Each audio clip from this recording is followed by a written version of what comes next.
Big week. Okay, I feel like we always just start out laughing, but why not? Laughter is great medicine. Yes, it is. Medicine. So coffee. Are you just still drinking it black over there? Are you still being in Lent? Actually, I like black coffee with cinnamon. That's right. Your That's my cinnamon. go-to. Black coffee with cinnamon. And this, I don't know if you've ever done this, but I discovered a pot of coffee. I made a pot of coffee yesterday because I had a lot of stuff to get through, and I was going to drink a pot of coffee. I did not. So I had cold coffee this morning. I put it in the fridge, and I've got a little day-old coffee, like day-old pizza. I actually love cold press, like cold coffee, and make I love that. And so have some in my own refrigerator and do that with day old coffee, but also make it as a cold press coffee. Now, if you like cold coffee, do you do the coffee ice cubes thing? Yes. Do you? Yes. Good. Don't have to water down your coffee. Just make coffee ice cubes, and you don't water down coffee. It is. It is. Life hacks. And I'm still, my traditional, a little bit of cream and a little bit of sweetener this morning. So we're all good. Just stick your finger in it. It'll be sweet enough. You're so sweet. All right. Well, everybody, welcome to PFY Live. Here we are again on a Wednesday. Hello, Michael Hoffman's with us, which one of our favorite guests. And okay, Michael, did I tell you what my husband did? I mean, my husband, Yogi. Yes. Right? Big man. So about 2 weeks ago, I walk into the bathroom and he had shaved his head entirely shaved. And I was like, what are we doing, honey? And he's like, I said, have you been thinking about this a long time? And he goes, well, he had been out hunting and he was looking for ticks, and he said my hair was, receding. And I was like, well, not too fast anyways, but I've always loved bald men. I think they're handsome. So he's like, I did it for you, honey. And I was like, wow. I did it for you. Yes. I did it for you and the ticks. Yeah, and the ticks. So romantic. It's so great. It's so great. So Eddie, of course, was like, Dad, and he can pull it off though. Oh, he looks fantastic. Are you serious? Are you saying that, or are you just getting your head around it? Oh, no. I love it. I'm like, ooh, come on over here. Are you one of the head pat? Are you a head patter? Yes. I must touch the bald head. I must touch the bald head. I'm also one of those people who has to touch dead people in the coffin. Yeah, that's a whole other story. Did not see that coming. Whole other story. Didn't see it coming. Right from wow. Yeah, absolutely. Oh my gosh. I don't know the connection, but it's like we touch weird things, and that's I have to. It's kind of weird though. It is true though. I honestly have that. I do. I don't know if I have to, but I can remember the last few people that I've seen off, and had to touch. Touch my mom's hand. Rub her face. Yeah. Kiss my dad. Yeah. For the last time. Yeah. But it doesn't feel like that. I love my husband's hair. It feels like a dead person. No, that's not what you meant. I didn't see the connection. Let's start over. Trying to make good of this, and it's not working. We should start this segment over. What did we learn today? Yeah. Well, so let me retract and just go back to his hair looks sexy. His bald head looks sexy. Have you ever shaved your head? Actually, I have. I have shaved my head. Not because I was dead, but I used to shave my head. I didn't used to shave my head. I shaved my head one time. My brother was sick. He was fighting cancer, and we all shaved our heads. Actually, we didn't all. A lot of us in my family. I have 5 brothers and a bunch of brother-in-laws, and we have a very large family. And when Ron had lost all of his hair, actually, it was his wife Margaret, but she didn't lose all of her hair. But a lot there's a lot of hair issues. So, and they were going through cancer together.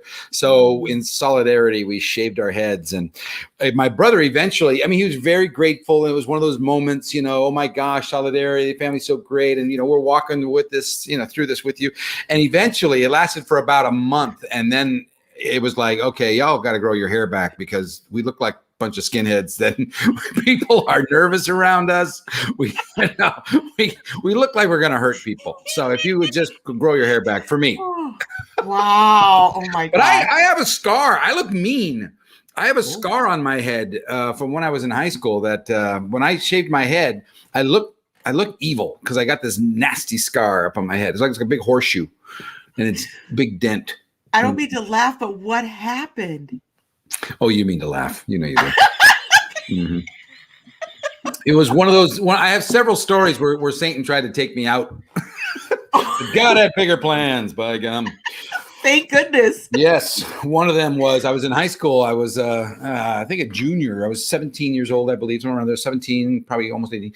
Junior, senior summer. My wife and I had just started dating. It was the summer, and we were in youth group, and we had gone away on a retreat, which we did in the fall and at the beginning of the year. And this was to Camp St. Francis, which was on the beach out in California by Santa Cruz.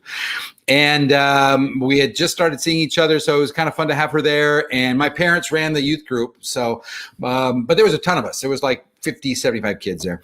And we were playing keep away. I'd stolen the volleyball from the game, and we were playing keep away. And I was running with the ball into a wooden building that was being torn down. So it was just a frame. It was just the wooden frame, and which tells you how skinny I am because I was jumping full throttle, just running as fast as I could. And I was jumping through the building. So between the studs, which is about 16, 18 inches wide. Yeah. And so I was jumping onto the platform in between the studs and ducking under one of the cross beams. And I didn't duck low enough. And my head hit right there. Bam. And I got snapped back and my feet flew out. I landed on my back and I literally saw stars. Oh, and I said to myself, I don't know why this is such a vivid memory. Holy cow, I'm going to have a headache. And I reached on my head and there was a dent, a big hole dent in my head. And I looked at my hand and it was blood. And I reached up and I grabbed what my brain told me was a cow's tongue. And I put my head back on. I had taken it all the way down to the scalp. And it goes from here, right, just all the way down. And my little brother actually slowed the blood down enough just long enough to get me to the hospital. He saved my life, but he was laying on the ground, or he had knocked one of the guys down who was going to put this rag he found on my head to slow the blood. But my brother sat down and held my head in his lap, and he was just kind of holding me together, and I was laying there like this. And I remember telling a lot of jokes, because I had no pain, no pain at all. But I was bleeding out. When I had left, I was in a puddle of blood as far as I could reach, and it was not good. And I was telling Michelle, not tonight. I've got a headache, and let's not lose our heads over the matter. And those are the two jokes I remember. But my little brother's holding my head, and he said that I began to leave. And I distinctly remember this voice that it was very calming, very soothing. Like I said, I was in no pain, but I was getting very tired, as one would do without blood. And I just heard this voice. Just relax. You don't have to fight this anymore. And it was over and over again. Just relax. You don't have to fight this. Just relax. You don't have to fight this. And I'm laying on the ground. And he said that I looked up and said, I have to go. But he's holding my head. And my memory is I am looking at him holding my head. So I'm outside my body experience. And he's got my head and he starts to shake my head and he starts to cry. And my brother was a big football stud freshman and I was embarrassing him. That's my memory was I'm watching him and I'm embarrassed for him. I'm embarrassing him in front of everybody because he's crying. There's a big crowd around me as they're getting the car to come around. Right. And I didn't want to embarrass him. So I opened my eyes and I apologized. I'm sorry. I won't do that anymore. I'm fine. And as soon as I opened my eyes, I had all the energy in the world and I was fine. And they got me in the car and gave me, 6 stitches, just enough but I had taken it all the way down to the skull and put it back on. Doctor said I hit it perfectly. He said you had an angel that was holding your head so perfect that if I had been bent a quarter of an inch up or down, I would have been dead. Too much, I would have broke my neck. Too far down, I would have snapped. I would have compressed my spine. He said, you hit it just perfectly. And it didn't rip because literally it just took it off. But he says it's like somebody took a surgical knife. It was a nice knife cut and just held it up and went chunk. He goes, all it did was just tack it down. I love the nurse. The nurse that night was funny. She was like, okay, kids cut their heads all the time. Don't worry about it, ma'am. I'll do it. And she comes in to prep the cut. And so she starts shaving away the hair. And she's like, okay. And I remember her going, oh, okay, all right. Oh my goodness. This is a big, okay. Oh, wow. Oh, geez. Okay. All right. Okay. And she's getting higher and higher. She's calling in people. All right, we got a good one. A doctor comes and goes, hey, I heard you won the prize tonight. Yeah. 9 inches. Oh my. Still have my hair. Thank you very much. So, I was going to say, and you're not bald. Wow. No, Angel. He goes, nah, you're going to need your hair. You're going to need your hair. Oh my God. But I look evil. So I had my head shaved. It was like, nah, it's not a good look. Yeah. Wow. Oh my gosh. Okay, I did not know that story about you. That is amazing. But God had work for you to continue to do. Oh my gosh, yes. Absolutely. And you needed your hair and your head. You needed my hair. It's not a St. Francis thing. He needed me to have hair. So. Right. Oh my gosh. Well, our mind is such a precious thing. You know what I mean? And I think that it's absolutely amazing that you didn't injure your brain in any way, or lose any kind of functions from that kind of accident. Because we hear many people, right? Head injuries, brain injuries. And it's affects our mind and our memory. And I know today we want to talk about mindset. So like nice segue. I know everything that happens right in here, right? And sometimes I wish I had like a little screen here, so that my husband could read what I'm thinking. I don't know if you want that all the time. No, I want to be able to turn it off and on. Yeah. You want to be able to program what you want him to think you're thinking. Yeah. Or other people too, when I, didn't communicate well, I'm like, what? Didn't you read the screen? I had it on there. Can't you read my mind? Right. Is no. Yeah. I've recently been fascinated by this whole topic of mindset, and been reading on the brain and the for one, just the amazing intricate piece of our body that the Lord created, and how we use so little of it, really, and how our thoughts, what we think in our mind, impact like almost everything we do. Oh, absolutely. It's one of the powers of the soul. Saint Catherine talks about the powers of the soul: the intellect, the memory, and the will. And the memory, or the intellect and the will, they work together. The intellect she says, is the ability to contemplate the ineffable love of God. I mean, think about that grace. Just the grace to be able to contemplate the fathomless, ineffable. That's what the fathomlessness of God. That is not our brain doing this. We're not materialists. No. It's not our gray matter doing this. We have a power because of our soul and our spirit that gives us an intellect, and it's done in our brain. It's a mystery, I think, but the ability to contemplate is one of the greatest graces that we have to help us see us and our relationship with God. The intellect is awesome, and then the will to move, the will to love. Actually, one of the powers of the soul, our intellect, our brain. Right. And what I think about moves me to feelings and then actions, right? So I think the more that I contemplate the Lord, the more I'm connected to Him and the graces that He gives me, and then my actions follow that. I make good choices, right? Or I say kind words, or I am patient with others, and I think the opposite can happen too, right? If I have negative thoughts about something, just even something practical, like maybe I say to myself, or I think I'm not a good presenter and I have to, speak in front of youth group once a week, or I can't do small group. I'm not a good small group leader, right? To say that to yourself, you're not going to be able to improve, right? Well, you definitely build walls. Absolutely. Absolutely. It's not like it's name it and claim it type of thing or speak it into existence. That used to be a joke we used to say all the time is, Right. don't speak that into existence. But the idea is sound. What you put out there, we have a tendency to live up to. Mm-hmm. And when we think less of ourselves, we have a tendency to live up to that. And there's rarely anybody walking around you going, "Come on, get past yourself. You're amazing." Whoa, it doesn't happen a lot, unless you're a good leader and you understand what you're doing and you know how to ignite and equip your people.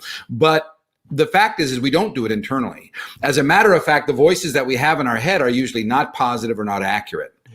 And we fight that all the time. Well, I have a really good friend of mine that we talk a lot about leadership and things like that. We have coffee all the time. And one of the things that he wrestles with is, and we all do actually, but it's the example I'm using, is how we see our world around us self-focused. So if the mindset is me focused, what happens is when I'm witnessing, this was an example we just talked about the other day, when I'm talking with somebody who is curt towards me, is not giving me the love that I need, or maybe was short in their answers. If my first reaction is, why, what did I do? Why am I, did I do something wrong? Are they mad at me? Which happens a lot with this particular person. It's a mindset that we are constantly trying to bust from this person and we do it, and all of us do it in one form or another, but it's that's an example of it's either not positive or it's not accurate. And so to be aware of it, to use your intellect to be aware of this is to really watch your words, because your thoughts become your behaviors, and your behaviors become your habits, and your habits become your character. All those, that's So it really does start with how you see the world. And you said something that I think is worth talking about, and that is, when we, as people of faith, when we use our intellect to contemplate the Lord and to stare into ineffable love and to get our heads around that and to wrestle with Scripture and what it means to us today and really go after our relationship with God, God doesn't benefit from it ever. It's not like God's going, I was waiting for you because I am bored to death. I mean, none of this is for him. It's all for us. It's all for us. Yeah. And the more we contemplate him, the more we understand who we are in the world. And that shifts everything. The story about my head was during a time when, when I first started talking to you about this, I shaved my head because my brother was sick. We used to call him Lazarus Man, because in his walk, in his cancer, he was taken down to zero. I can't tell you how many times we lost him, and he came back to the point where he had the nickname Lazarus.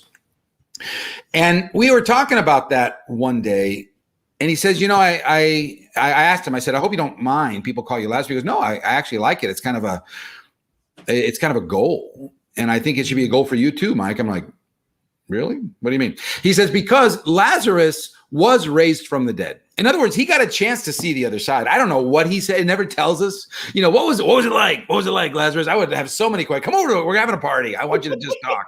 But he got a glimpse of the reality of this. What is more than the wisp of this life?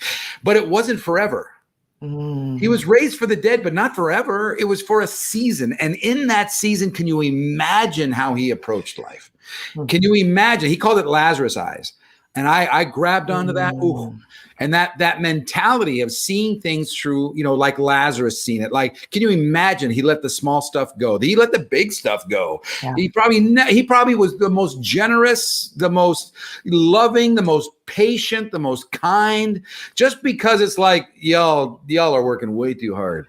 Yeah. Type of mentality, because he had that Lazarus. I want that. I don't have near-death experience to have that. Oh my gosh. I've not heard, I mean, certainly know the story of Lazarus, but to have Lazarus eyes, I love that phrase. Yeah. And gosh, I want to go and read that passage and really do some meditating on that and see what the Lord has, in it for me. Did you experience that from your head injury? I mean, you said you heard the voice, but did you, was there anything in addition to that from that experience that you had? Well, God and I have been tight, Amy, for a long time. That was not the first time Satan tried to take me out. I was always a spiritual kid. I always remember, being having a tight relationship, mainly from the experience of my parents. I always watching my parents. God was always real, but he was also very real. Yeah. He wasn't untouchable. It was always, I got it. I always got me through love, through. I can't remember a time when I didn't see it as a witness. I feel very blessed about that. So I think I've kind of always leaned towards that. I think that's why I do what I do, is just to help people understand that, it's a vapor of a time that we have here. So let's talk about leadership skills. Let's talk about influence, and if you notice, everything we talk about is about them. It's about us getting past ourselves to influence others for the positive. It's to love louder. Exactly. It's all the same thing. It's all the same thing. That's what Lazarus Eyes is. And but that particular time was influential for a lot of people. It made a heck of a retreat. I'll tell you what, the rest of the kids for the rest of that weekend, they found Jesus. What'd you do on your youth retreat? We sacrificed a guy. It was incredible. Oh my gosh. People wanted to experience heaven. Yeah. Yeah. Well, those are impactful moments. They're moments of to teach, right? They're moments of lessons that can be learned. Yes. They're they bring you together in a way that nothing else can, to pray. I mean, I'm sure all of them were praying for you. I'm sure some of them thought you were going to die. Yeah, that became the event of the night, is praying for Michael. And I mean, obviously it was horrific. Yeah. It was a horrific thing, and they didn't know what was going to happen. I didn't know what was going to happen. I had no idea. I had nothing happened to my skull. Thank the Lord. It was just clean. And a lot of people would argue about, did it have damage? A lot of people would argue about that. But I get to tell people about the time the angel showed up. Another time an angel showed up. But I will tell you this. Contemplating on the story of Lazarus, here's one thing we hear about Lazarus after that story. We hear about him. I don't know if it's more than this one time afterwards, but he is mentioned afterwards. And it was I have no idea where it's at, what gospel it is. I would love for someone to chime in, but we hear about Lazarus because they were also trying to kill him. The Pharisees, the Sadducees, they were also after Lazarus because of his witness. Oh. That's why I know that event had an influence on his life, because it tells us in scripture that they were after him too because of his witness. Can you imagine what his witness was like, having Lazarus' eyes? We do not have to have a near-death experience to have the mentality of, I want to get it, Lord. I just help me get it. And if you get it, it goes past you. It's not this focused, it's that focused. Right. Oh my gosh. That is beautiful. That's beautiful. And that's what all of our experiences in life are for, right? To help us, draw us closer to the Lord, but then through our witness, other people alongside of us, right? And bringing them and evangelizing them and pointing them to Christ and his love for us. That's the whole point of the Christian life, Yeah. And you have to get that message, Amy. We have to get that message of his love for us. We really have to understand that we are worthy of his love. He's the hound of heaven. He will come after us. When we have that mentality of who we are in Christ, that is foundational, because it starts to radiate. That's why joy is one of the charisms of a believer, because we know us, we get us. And when I'm liked, I'm loved. I'm worthy of love, which allows me to love, because that's the only way we can repay that. And the more we get our heads around that, the more we wrap our mentality around that of who God is, because as we go after God, he shows us. And the reason why he has to show us is so that you become strong in you, where you can let yourself go and be loved to others. And the rotation, over and over and over and over. Right. That I want to be like Lazarus. I want them to come after me. It's like, we got to shut this guy up. Well, we will be praying for your protection then. That's right. As we wrap up today, I know last week we talked about the 5 love languages. So how did you use the 5 love languages this week? Did you implement them intentionally in some way? I loved it. I left that whole conversation. I got my notes out again. I got my book out again, my paperwork out again. And we did this as a family a long time ago, at least a couple of years ago. And we did bring it up again in COVID because we were spending a lot of time with each other. It was great conversation. If you've never done it with your team, you should. Yeah. It's so easy and simple. But we started the conversations again, and over the weekend, it was the long weekend. We had many barbecues every day, someone's house. It was great. And I revisited my children's love language, and I know it's different for all four of them. They're all four quite different. And so it was kind of funny. My son's is not words of affirmation. That's not it. As a matter of fact, he feels kind of weird when it's like, all right, Dad, relax. But time is a big one. And so it was just fun. We didn't do a lot of talking. We just barbecued. And he's 29 years old. He's man. Yep. Making barbecue for the family, is cooking for the family, and it was really actually great going over those things again, just to kind of look at your kids that way, the people that you live with, people that you work with, in a way of what do you need from me? And then making those choices. And it was, blessed time. Blessed time. That's awesome. That's awesome. I did really intentionally spend some time with Eddie where I had to walk away from some work I was doing and he wanted to play. And I was like, okay, so Mom's just going to focus, going to let it aside, and we're just going to spend time.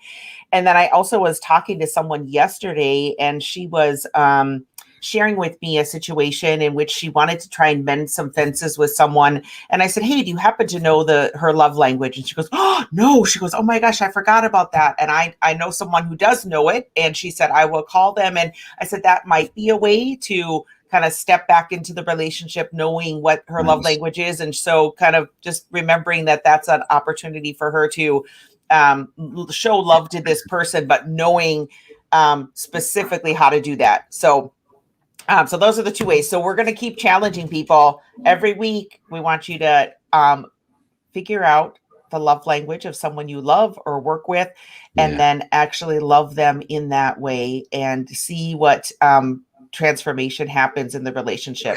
Yeah, here's a little challenge too. I would, sometimes we don't have to know their love language. Start to recognize what their love language is. There's only 5 of them. Well, actually 6. One's chocolate, according to my business partner. But that's one of his love languages. Just have chocolate nearby, I'll be good.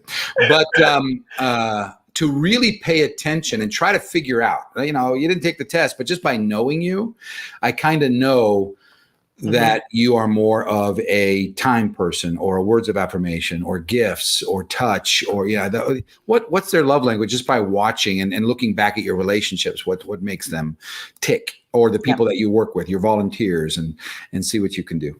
That's a good way. And how do they show love to you too is a good way to know what their love language is in, because that's what's comfortable for them and what's easy for them. So good tip there. So as we wrap up today, I just want to close with saying we invite any of you who are still thinking about coming to the Steubenville conference this summer. We still have room at Steubenville, Rochester.